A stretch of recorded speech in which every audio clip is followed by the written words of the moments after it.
Keputusan ini diambil seiring dengan kinerja perseroan yang mencatat pendapatan usaha hingga 1,78 triliun rupiah dan laba bersih sebesar 412,93 miliar rupiah. Nilai tersebut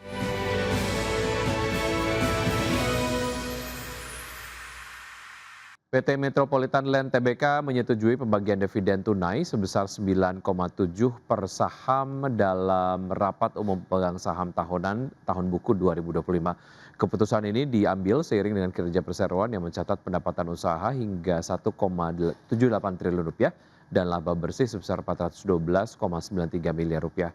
Nilai tersebut setara dengan 18% dari laba bersih perseroan pada tahun 2025. Dividen akan dibagikan kepada lebih dari 7 miliar saham yang dimiliki pemegang saham.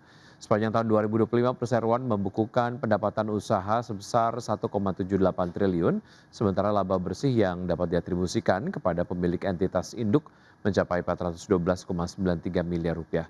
Presiden Direktur Metropolitan Land Anhar Sudrajat menyebut kinerja stabil ditopang oleh kontribusi recurring revenue dan strategi pengembangan proyek yang selektif.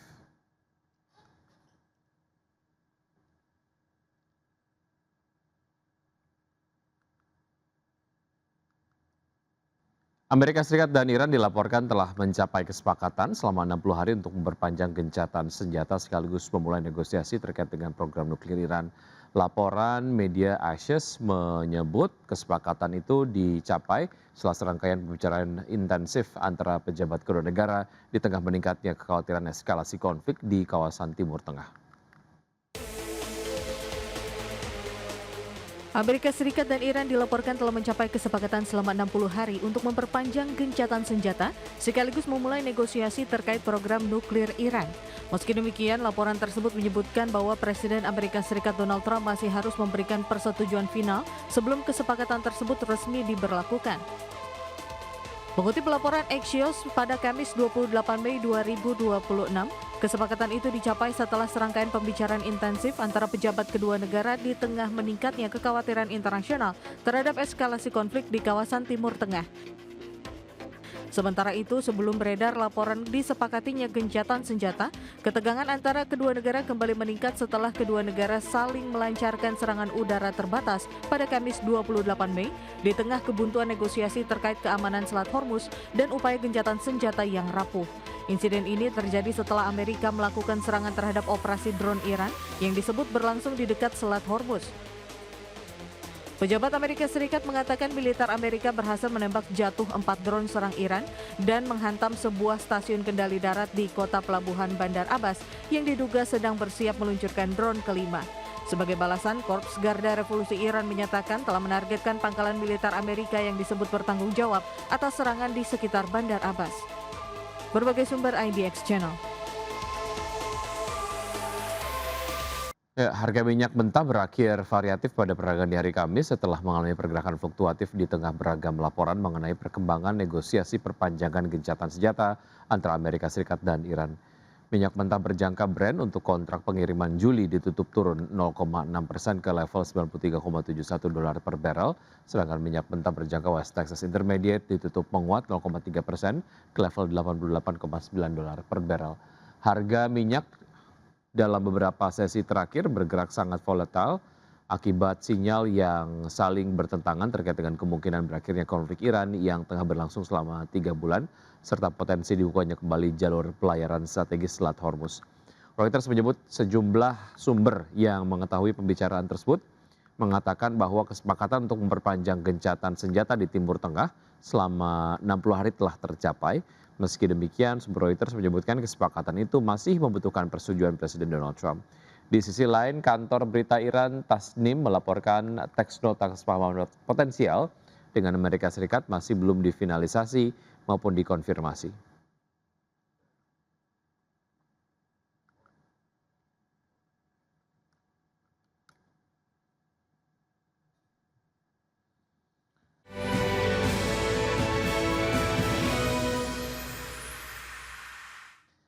Terima kasih Anda masih bergabung sama kami. Pemirsa, emiten pengelola restoran cepat saji PT Fast Food Indonesia Tbk membukukan pertumbuhan penjualan sepanjang kuartal 1 tahun ini. Kenaikan pendapatan tersebut mendorong perseroan kembali mencetak laba bersih setelah merugi pada periode yang sama tahun lalu.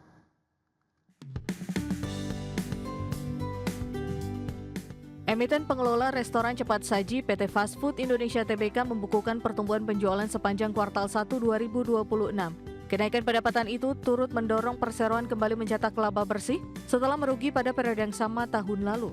Berdasarkan laporan keuangan, perseroan membukukan pendapatan sebesar 1,42 triliun pada periode Januari hingga Maret 2026. Realisasi tersebut tumbuh 18,59% secara tahunan dibandingkan 1,19 triliun pada kuartal 1 2025. Pertumbuhan penjualan terjadi di hampir seluruh wilayah restoran support center perseroan. Wilayah Jakarta tercatat menjadi kontributor terbesar dengan penjualan mencapai 498,04 miliar atau tumbuh 14,08% year on year. Sejalan dengan kenaikan pendapatan, beban pokok pendapatan juga meningkat menjadi 598,59 miliar atau naik 23,29% year on year. Meski demikian, perseroan mampu membalikan kinerja menjadi positif.